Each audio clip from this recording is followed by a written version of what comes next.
And I'll show you how that works with the Pipers. Pipers, if you see this one, the Piper, I can't read it anymore. Piper allows you to have this on there up to 50 degrees, which really gives you a nice operation. Just throw it on for the winter and you're done. And get in here, we'll show, you'll find your oil cooler wherever the oil cooler is located. It happens to be on the Warrior here. It's on the left side of the engine. And there'll be a spot that just goes between the cylinder and the baffling where it locks in. Kind of sneak it in there and put it over the intake of the oil cooler.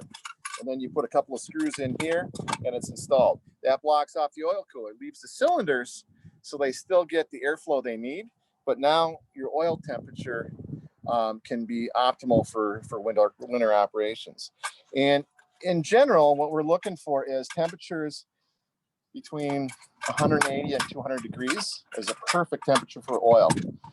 Below that, it holds in moistures and builds up a lot more of the acids from the byproducts. So you really want to cook that off. And the only way to cook that off is heat it up. But you don't want the cylinders overheated. That's the problem with the way Cessna did that, blocking off that area. Still, a lot of airflow goes through the cooler, so they don't warm the oil up, and then you're in danger of overheating the cylinders. So one way that you can kind of work with, I'll come this way real quick, Fred, and I'll get, say your temperatures are, you're looking at your oil temp and it's, you know, it's above 20 degrees and you got a Cessna and you're like, boy, but my oil temperatures are down too low. Go to your oil cooler, you know, get a piece of aluminum tape and just block off a few of the fins on the oil cooler and see where it sits. Use aluminum tape because it's warm in there. You don't want to have something that's combustible, and just take a little of that area and just, you know, right on the inside where the air impact is, it'll divert that around. So now you're cutting down the efficiency of your oil cooler, and there you can get that temperature up and just play with it. One nice thing about that is you go someplace, say you're flying and you started out cold. Now you go down south a little ways and it's warm. It's real easy, no tools, just peel it off and you're all set. So that's a very, very effective way for monitoring and keeping your oil temperatures up to where you want them. So, and there again, really like to see temperatures around 180. That's a good temperature. 200, that's good. Don't like to see them go too high. If you'll notice, most oils red line right around, your oil temperature gauge will red line right around 242, because that's at the point that oil boils. And that's not so good on it. That's very hard on your engine to go that high.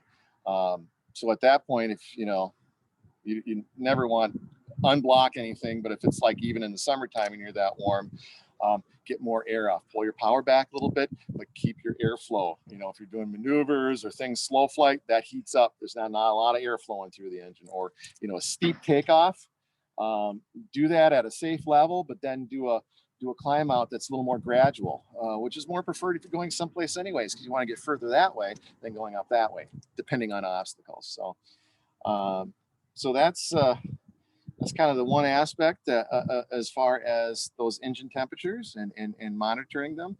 The other thing also to think about in colder temperatures are you're flying along, you're cruising, your engine's all stabilized, your oil's at 180 degrees, your cylinders are working really good, you're at 75% power, and now you're coming to approach the airport.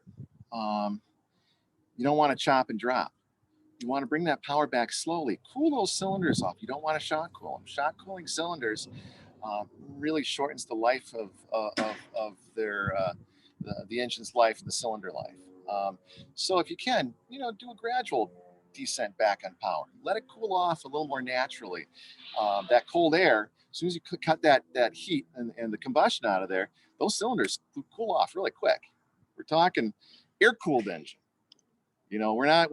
It's not like our cars that are water cooled. This is an air-cooled engine. So It's amazing how quickly that cold air dissipates the heat off those cylinders, and it's hard on them because now everything's shrinking up as it's getting colder, and everything tightens up, and it puts a lot of wear on those the piston and the rings and all the parts that are in there. So try to avoid huge temperature changes, and I call it the chop and drop.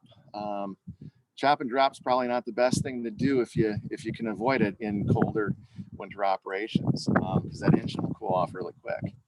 So so that pretty much covers the temperature range and figuring out what you do for the oil cooler and preparing that. Let's see here. The other thing I wanted to talk about is tire and wheel pants. Here's a Cherokee wheel pant right here. Now, Cirrus's, I don't think you can fly them without them. You keep the wheel pants on them, and rightly so. They're fast, and they're not going to be as fast without them. But you have to think about planes that operate with wheel pants. Wheel pants are nice because they do fair the air around the tires. But in winter operations, if you look inside here, that wheel has to fit in there. And guess what? We get slushy water, we get snow and ice, and it starts packing up in there. And if you don't have a heated hanger after a flight or going to some place that's warm, a lot of times that snow and ice packs in there and it starts rubbing on the tire and causing problems. So some people opt to take their wheel pants off in the wintertime. I leave mine on. I have a heated hanger. I check them when I'm out, not in a heated area. I just make sure, and you can kind of get in carefully. If you have to, you can take off a side plate and dig any ice that builds up in there out of there. But you don't want to have all that stuff floating around there and causing issues. So one thing about running with and without wheel pants, it's a good idea to have a weight and balance that covers with wheel pants and without wheel pants.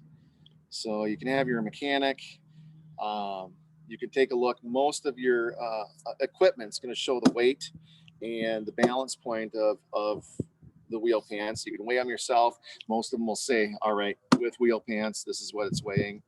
And then you have both of those in your POH for doing weight and balance purposes with wheel pants, without wheel pants. And so then you're all legal. So worst thing is, like, it says wheel pants on there and you get a ramp check and you don't have your wheel pants on, and the feds are going to say, well, where's your weight and balance for not having wheel pants on? And so very simple. It's just a calculation. Just have two weight and balances. You have both of them in there, and it's very obvious. You use the one when you have your wheel pants on, and you use the other when you don't have your wheel pants on. And that's a very good thing to do, a very legal way of doing it. So you have to be very careful about removing wheel pants on some of the Cherokees, some of the older ones. They're required to have the nose wheel on some of the versions of it. I'll show you a little bit of what that is going to entail. Let me see if I think this side over here, Fred, would be the best. If you can get in there, if you fly a Cherokee and an older one, usually in the 151s, some of the earlier Warriors, a lot of the 150, 160s, 180s required a nose pant. And if you look down here, you see a big spring on either side attached to the firewall, and then it goes up to the steering horn. That was a kit and a requirement. They didn't always come that way. That's a centering spring on both sides. And what happens is, if you don't have the wheel pant on and you don't have those, got to remember your nose gear does not lock like it does in a Cessna for the Cherokees. They rotate back and forth with your rudder. And so what that does, being fair, streamlines it and wants it to maintain a centering. So without that wheel pant on there, it's a requirement that you have this kit installed with the springs.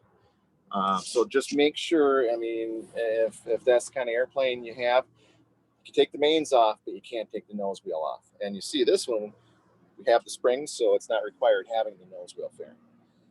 So that's one thing to think about when configuring. Is your plane acceptable to not have wheel pants on? And that's very simple. You look at the POH and it'll say, you know, what is required. Same thing, a lot of them will say, can you fly? If you had a damaged spinner, can you fly without a spinner? Some are required, some aren't. You can take it off if you had to do repair on it.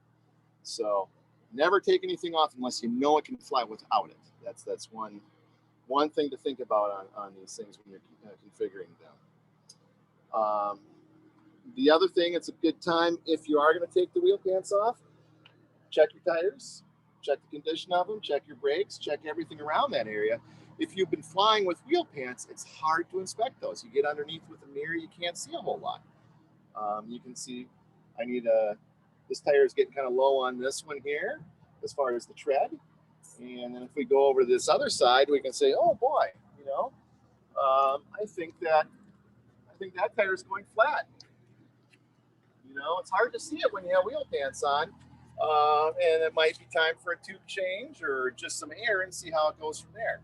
So this is a good time to look at that. If you have wheel pants, good time when you take them off for the winter to look at the general condition of the wheels, brakes, strut, linkages, brake lines, everything in that area. I like to, even though I leave my wheel pants on, I always, coming around winter time, like to take mine off and just look at things, even if it's not annual time, because I don't want to have any problems out there with them on. It's a good thing to check. And then to double check my, I'll go redo the bearings. The greases, if it's been a while since you've had them done, if annual was quite a while ago, fresh grease rolls better. Everything's much happier that way. So when it gets colder, you know, they don't roll as much. You even notice after you've been sitting, if it's in a cold hangar, you taxi down the runway and they kind of hold their form. They kind of boom, boom, boom, and you'll feel them kind of bumping. They're a little bit of flat from just the cold temperatures. But these are things you think about. What are my operations? What's my mission? Where do I park my plane? Do I park it in a cold key hangar that has no heat?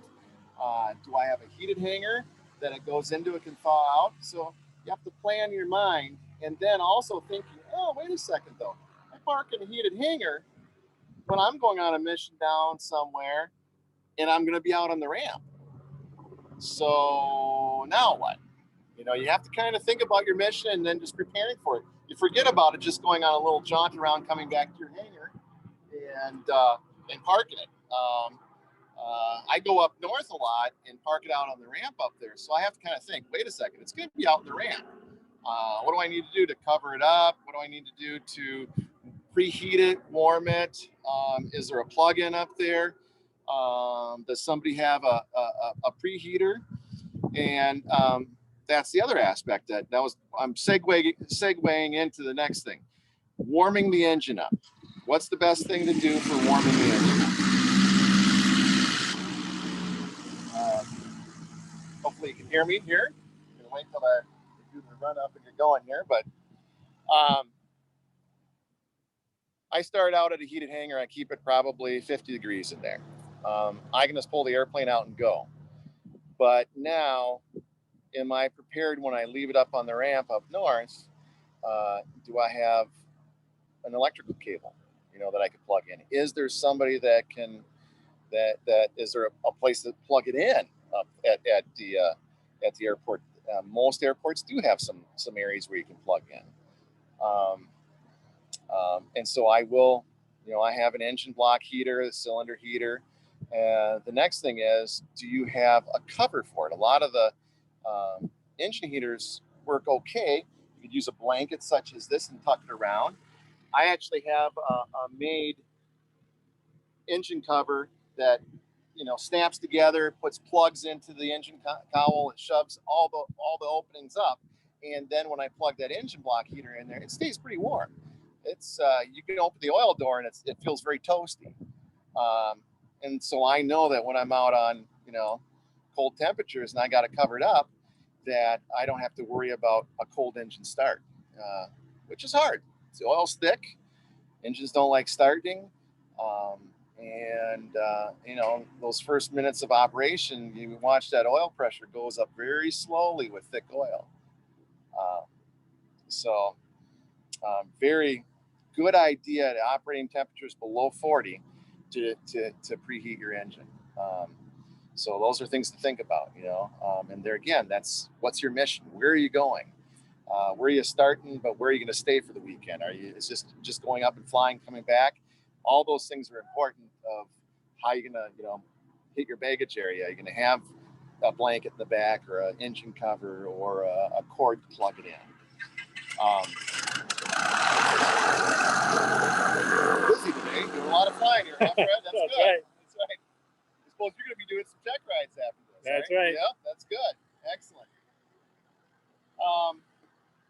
So these are just think through, just like you're doing a flight plan. Think about your winter ops and your missions. The other thing that a lot of times people forget, and I think of it, Fred, as far as the flight aspect of it is, and I see you all the time. When it gets colder, you prepared for an emergency situation. Even if it's a warmer day, somewhat warmer, you're thinking, what if I had to land somewhere and I'm out in the elements? I got a hat, I got gloves, a nice good jacket. Even if you're not wearing it, you throw it in the back seat. Boots, you always wear good shoes and boots, not flip-flops. This would be bad, you know, starting out and going, I'm going flying today. And what about being out in the elements, you know? Think about these things too. Along with your airplane, how are you preparing for the colder weather? And so I kind of like to carry that through as far as what's my mission today. I always think that stuff through. Because you don't know what's going to happen. I mean, things happen. And you'd rather be prepared than to go, oh boy, you know, I had a problem. I'm sitting on a ramp at this airport that doesn't have even an AD building to go into, and you're like, whew, you know, it's kind of chilly. You know, what am I going to do? You know, well, you got a jacket in the back, you got gloves, you got a hat. You know, you're prepared for it. And that's something to you know, just think what your mission is of the day. So we covered landing gear. Are we going to wear, you know, put our wheel fairings on, keeping the engine warm while flying, warming the engine up before flying, pre-warming it. Back to the pre-warming of that. Depending on your style of preheat, there's external type, which we have around here a lot. When we need that extra jump start, where we have a cart with a propane torch and it blows air in. That would be what I call the external preheat. Then you have your internal, which would be the Tannis heater, the reef heaters, easy heat, whatever type of system you have, where you plug it in. Some people tend to leave theirs plugged in all the time. If you're not flying a lot, probably not a good idea. Here we plug them in at night, try to cover up our airplanes, but they're going to be flying the next day. So that's just our operation. I personally, if I'm out somewhere and I know I'm going to be flying, give it 6 hours or so, 8 hours, but I don't like plugging them in all the time. It's probably better if you say, I'm going to be flying tomorrow, come over to your hangar, plug in your preheat system, or there's some fancy phone things where you can dial them up and hit your phone and it heats starts your preheater system on there. Tannis has a lot of fancy stuff.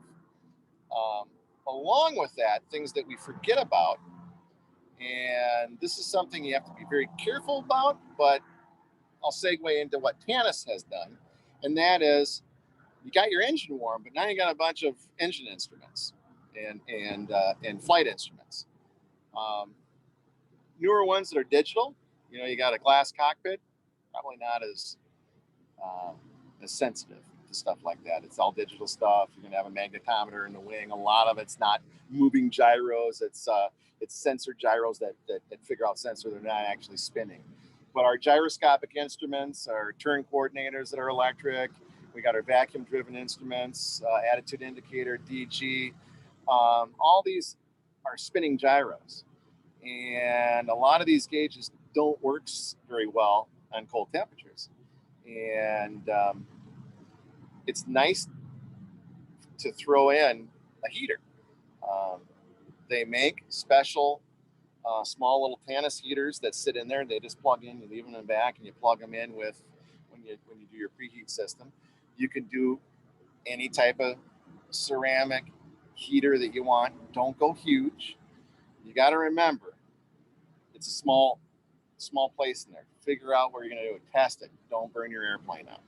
I've seen people put one of the, go to a Walmart and buy a heater and throw it in there, and it's way too big, and it's blowing this hot air and it's melting things.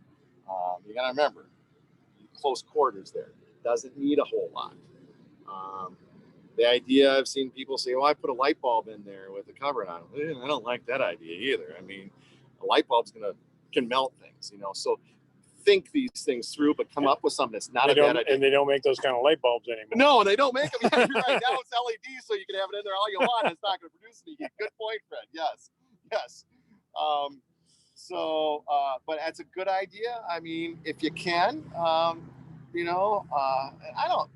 think the Tanis one, I just installed quite a few of those last year for the customers. They're not super expensive, and they're meant for it, so they're very safe. You just put them, on the floor in front by your seat, and it'll blow forward, and it's not too hot that it'll melt any carpeting. It seems very safe.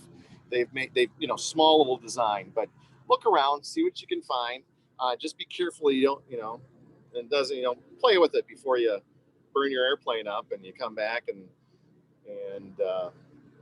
you got the fire department saying, you just burned up a whole row of T hangers, which has happened around here before. Your insurance company's not gonna be real happy. So be safe whenever you do some of these things, but it's a good idea to think about warming up the cockpit. Not only is it comfortable when you get in, but your instruments are happy, you're happy, your airplane just, all of a sudden you pull it out real quick, run it up, it starts nice, you get out there, the airplane's very happy that you warmed it up, especially on the inside too. Plastic's a little bit warmer, it's not brittle, so you touch it and it breaks. Something to think about on that. Getting ready for winter. Touch on one other thing. Lubricating points, trim wheels, hinges, different things. If it's been a while since annual, and if you guys just wait for annual for lubing your flight controls and things, might not be a bad idea to figure out what your mechanic uses, what kind of lube, and check your trim wheels. I mean, a lot of times they use a grease, and if that gets thick and cold, if it's too much or there's too dry, all of a sudden things, when it gets colder, they don't work as well. So I know we check our flight controls when we go, but if they feel a little stiff, maybe some of the lubrication is worn off. And now that that it's a little bit colder, things move a little more difficultly. So that's another point to think of while doing our cold weather operations, thinking about cold weather. And next thing I'd also like to talk about is we probably don't fly as much in the fall and winter. So we're not out there as much. By not being out there as much, we got a ship's power source. Here's two of them right here. Here's a sealed one, old sealed one. It says bad only for GPS updating. We use that when we're doing that. And we call that like a recumbent gas valve regulated. These things, you get them, you charge them up. There's no way of doing anything with them. You notice there's no places to add any electrolyte or water in them. So that's a sealed. We call that a sealed battery, incumbent gas, a lot of times they'll say, you know, this one is called the, what do they call it? Valve regulated sealed lead acid non-spillable aircraft battery. All right, last one is what you kind of remember from the old days. We don't put these in our cars anymore, but it's called the flooded cell style. It has little vent caps on the top, and inside there we got the electrolyte, and this one's nice and full, so you can't see, but there's all the lead plates in there that are all sandwiched together. It has 6 cells. Each cell has a nominal voltage of 2 volts, and it goes up to, it'd probably be about 2.8 volts, 2.7 volts. Got 6 of them, so there's our 12-volt battery on there. And we call this a flooded cell. So one good thing is to look at the condition, and you look inside there, and there's a little plate, a cutout. And you want that water up to the cutout, just the bottom of that cutout on those. If it goes drier than that, you'll actually see the plates. We want those plates to be what's called a flooded cell. Thing is, as we utilize this style battery, the electrolyte, which does have water in it, but it's an acid, and it's charged, it has what's called a specific gravity. As it loses its voltage, that specific gravity goes down. When the specific gravity goes down, it means a lot of those metal ions and different things are out of suspension in that fluid. They go back into a different plate. And now that acid that's in there is more basic, more like water. Gets cold out, and guess what happens? Freezes. Matter of fact, usually what you see when something freezes, we can't control that. If you look at this is caved in there. That's not normal. This battery probably froze. They shrink, they expand.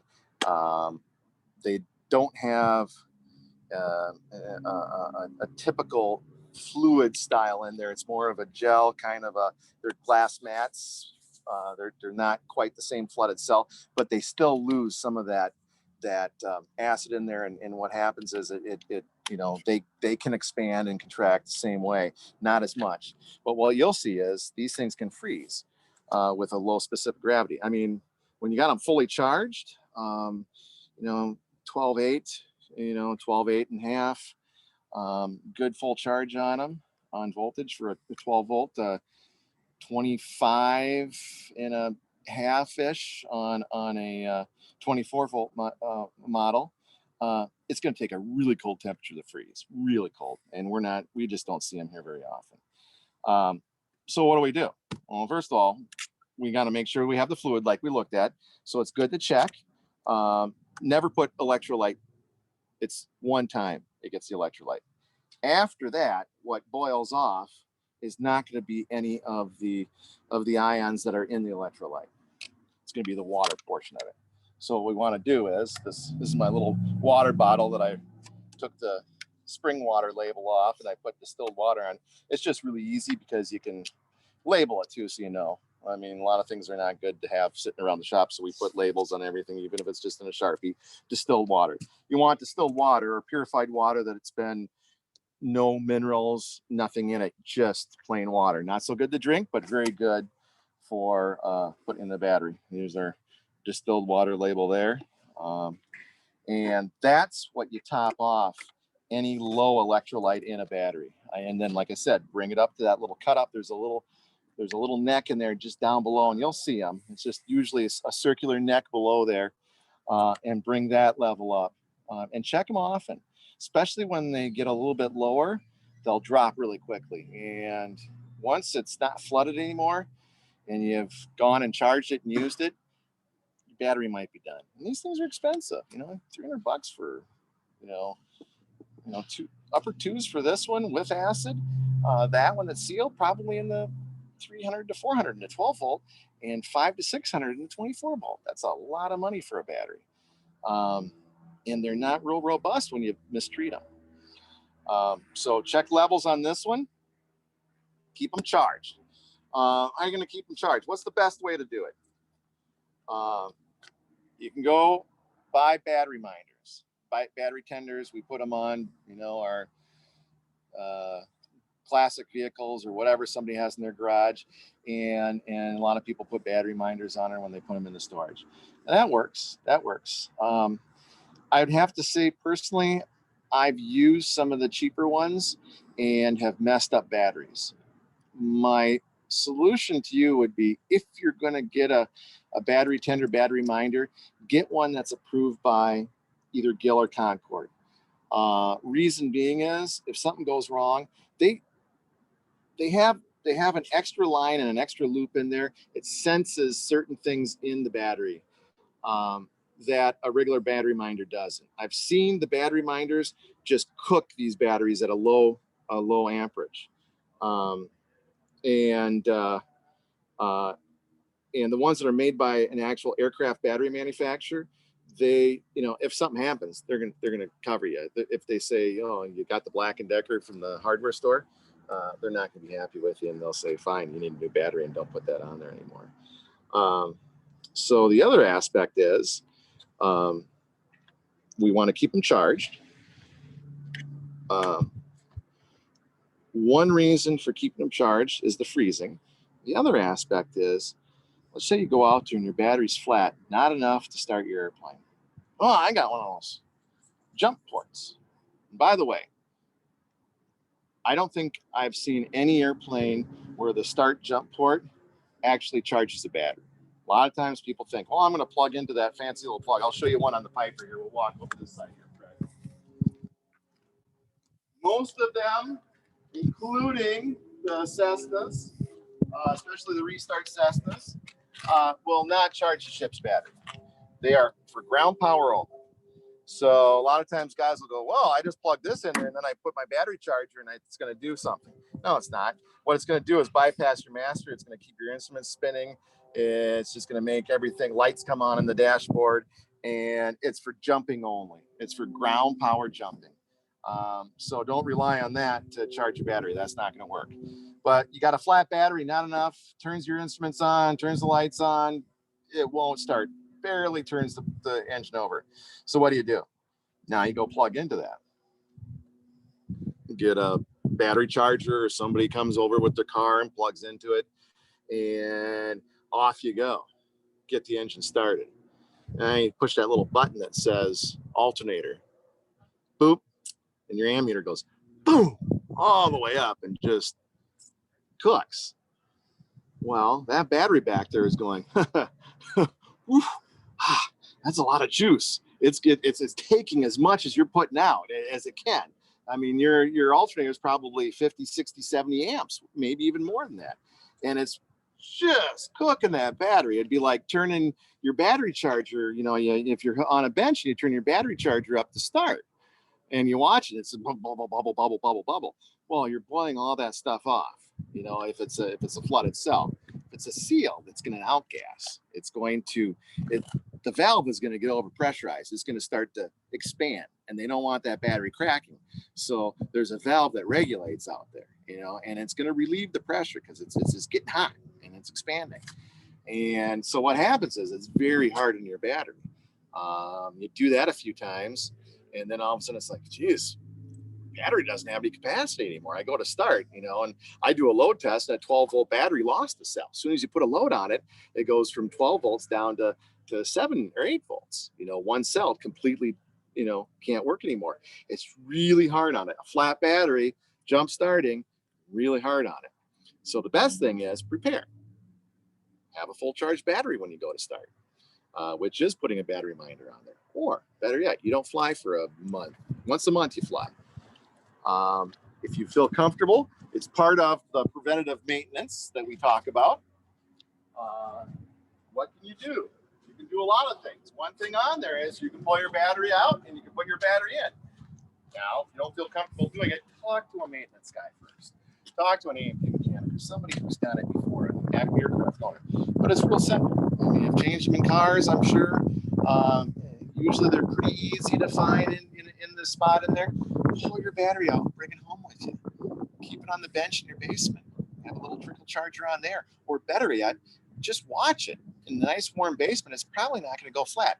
They do tend to lose a percentage in time. You can look at most batteries, the internal workings of the battery, they start to slow down, but they slow down slower in a nice medium environment, not super hot, not super cold, like a basement, you know, root cellar style. Or just before you go out there, throw a charger like this on there, excuse me, and just keep the charge down to a minimum. Go 2 amps. Don't go more than that.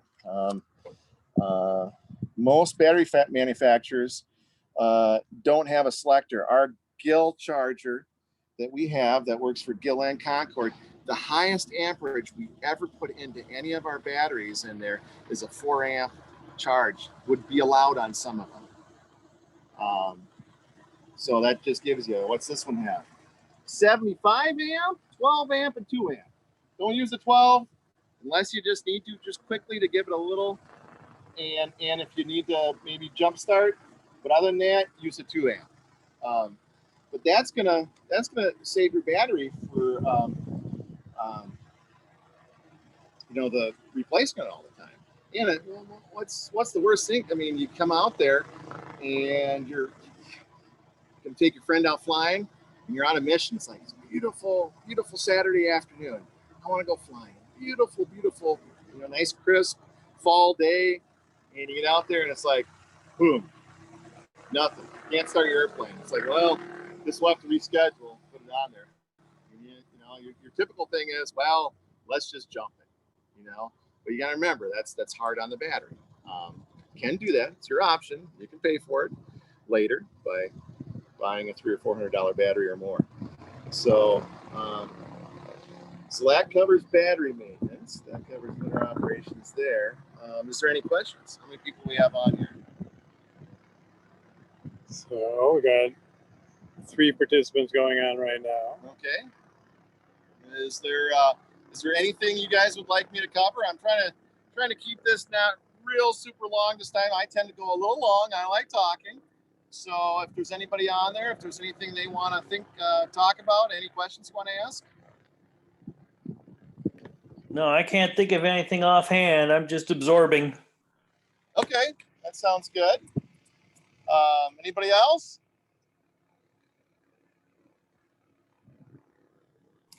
Yeah, does Thunderbird have any particular procedures, checklist to go off of for winter flying? That one would be good for Fred. Do we, Fred? Well, what we've done is modified our starting checklist to accommodate the winter flying. I talked about this in my little talk last week. Try to get the priming and the turning of the key as close as you possibly can together. Because most checklists, you prime and then you clear the prop and then you forgot to put the key in. So now you got to find the key. And, so by the time you finally get the key in and start turning, all the gas is gone. Yeah. So the closer you can get to where you prime the engine and turn the key, the closer those 2 things happen, the better off you're going to be. And it's amazing. Winter, I really don't know why. You'd think with cooler temperatures, evaporation would be less, but the transmission of things evaporating, because of, the humidity in the air, I don't know. It just seems like colder temperatures, that gas goes quick. It's gone, versus a warmer day, which you'd think that, we think of like water convecting, but maybe it has something to do with the alcohols in there. It just seems like the dry air, it just absorbs right into there and it's gone. You watch it. I spill it on a cool day out in the ramp, and it just disappears really quickly versus a warm day. So that's one aspect of it. Plus, your air is very, very much more dense, so you need more fuel to start anyways. Also, what we've been incorporating, we've got a majority of our fleet changed over. We're going with electronic mags for the starting mags. The biggest problem with cold weather operations, I'm going to run real quick. Fred can just tell you about any more flight things. I'm going to go run and grab a Magneto with an impulse coupling if nobody's seen one real quick. I'll be right back. It'll take me 5 seconds.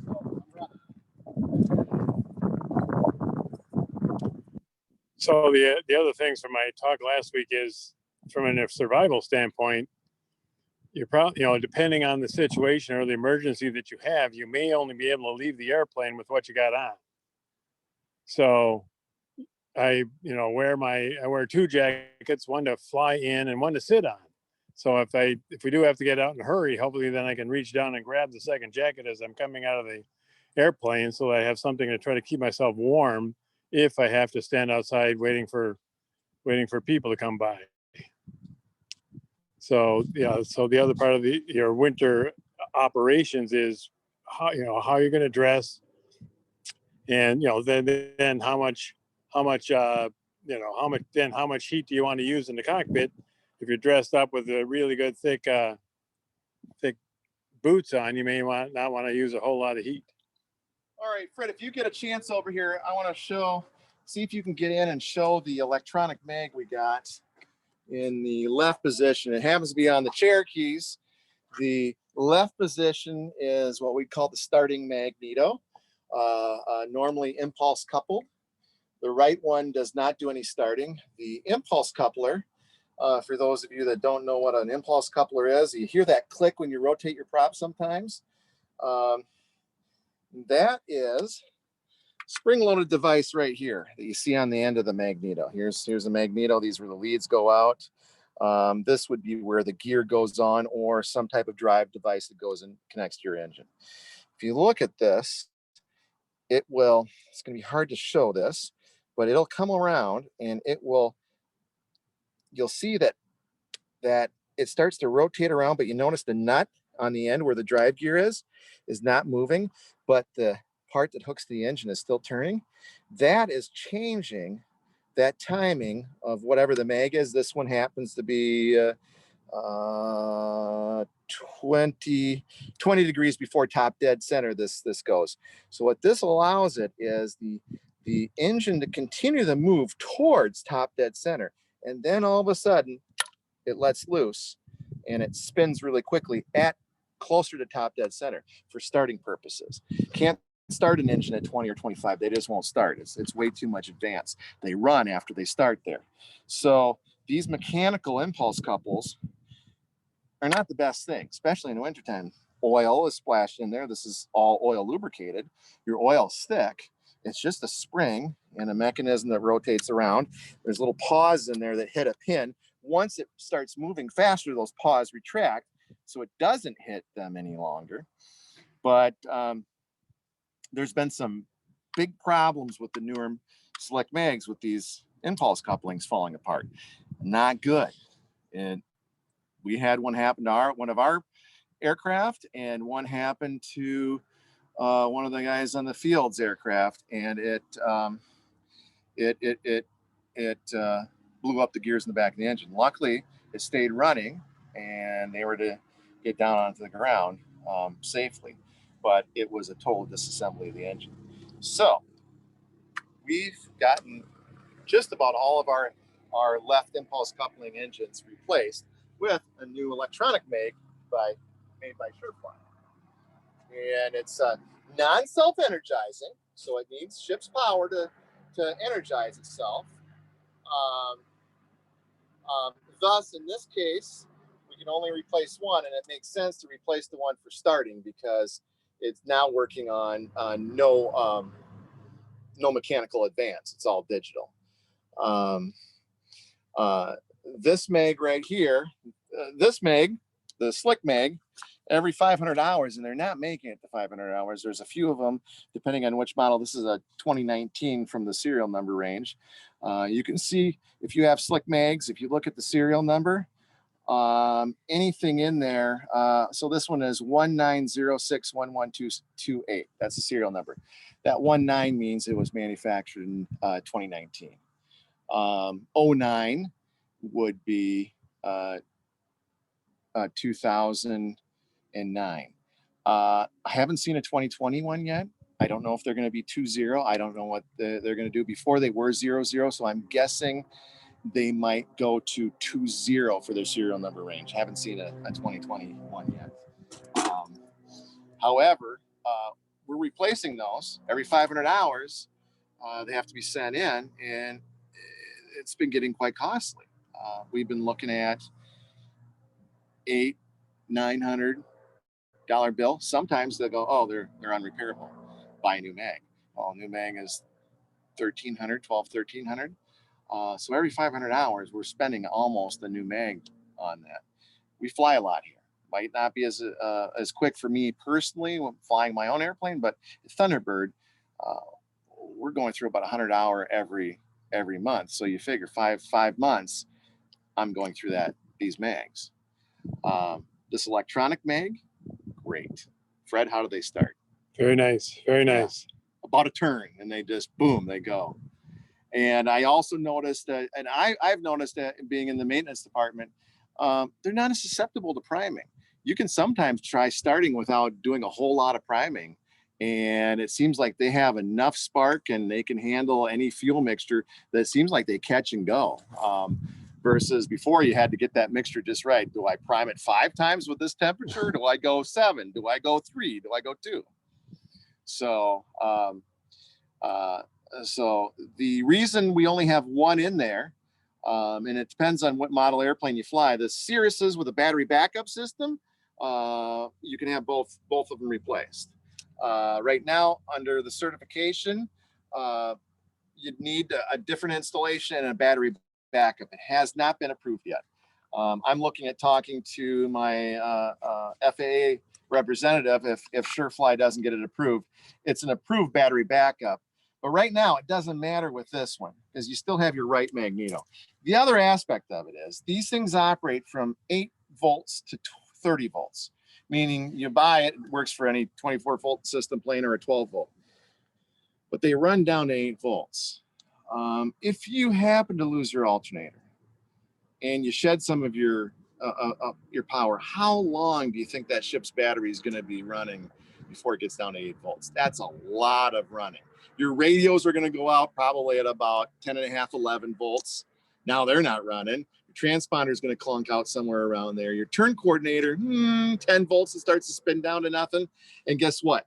That SureFly mag has still got enough juice to keep your engine running from, so you're not going to even lose that. So the idea is being non-self-energized. Oop, you okay, Fred? Yeah.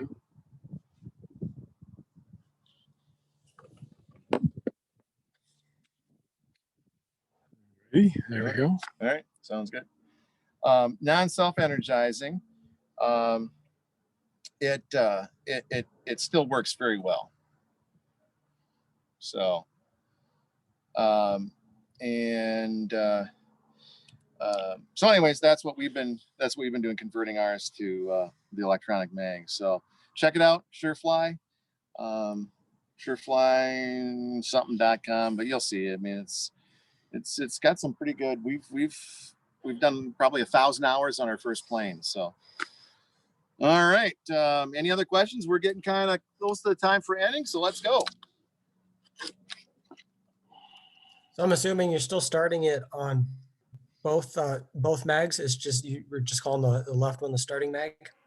Yeah. Yep.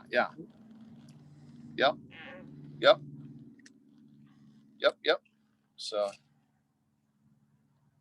yep. You still you're starting. See on the Cherokees, they go the left mag when you hit the start button, the left mag goes and the right mag shuts off. But on the planes that are both mags, you're still starting with both of them. So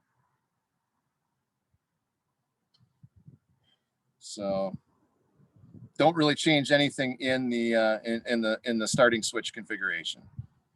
Pretty much simply, all you do is run the P lead out to it and the a cable to the battery or from the start solenoid. So that's it. Anything else? No, it's been a great presentation. Thank you. All right, Thank you sounds very good. Well, much. thanks, guys. Appreciate it. All right, thank you. Very helpful. You guys have a good All right. rest of the day. Sounds good. Thanks again. All right, thanks, Fred. Problem.